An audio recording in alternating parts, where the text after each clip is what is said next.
نحمده ونصلي ونسلم على رسوله الكريم اما بعد بسم اللہ الرحمن الرحیم۔ ہر وہ مسلمان جو صاحب نصاب ہو، یعنی 7.5 تولے سونے کا مالک ہو یا 52.5 تولہ چاندی کا مالک ہو، یا اس کے پاس اتنے روپے پیسے یا مال تجارت ہے جو 52.5 تولہ چاندی کی قیمت تک پہنچ جاتے ہیں، تو ایسی صورت کے اندر ایسے آدمی پر اپنی طرف سے بھی اور اپنی نابالغ اولاد کی طرف سے صدقہ فطر ادا کرنا لازم ہے۔ صدقہ فطر 4 چیزوں کے ساتھ ادا کیا جا سکتا ہے: گندم کے ساتھ، جو کے ساتھ، کشمش کے ساتھ اور کھجور کے ساتھ۔ چاروں چیزوں میں سے کسی بھی چیز کے ذریعے سے آپ صدقہ فطر ادا کر سکتے ہیں۔ اگر گندم کے ساتھ ادا کرنا چاہے تو احتیاطاً 2 کلو گندم یا 2 کلو آٹا وہ فی آدمی کی طرف سے صدقہ فطر ادا کرنا ضروری ہے۔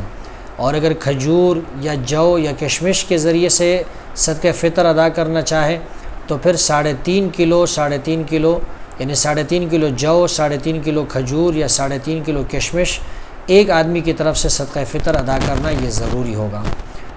اور اس سال یعنی 2024 کو 2 کلو گندم کی جو قیمت بنتی ہے وہ 300 روپے ہے، یا 2 کلو آٹے کی جو قیمت بنتی ہے وہ 300 روپے ہے، یعنی ایک آدمی کی طرف سے صدقہ فطر 300 روپے ادا کرنا یہ ضروری ہے۔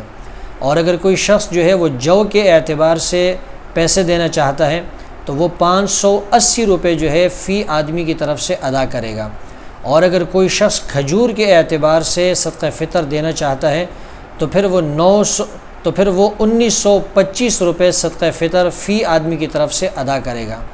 اور اگر کوئی شخص کشمش کے اعتبار سے صدقہ فطر دینا چاہتا ہے تو وہ 3500 روپے ایک بندے کی طرف سے ادا کرے گا، یعنی اس کا ادا کرنا ضروری اور لازم ہوگا۔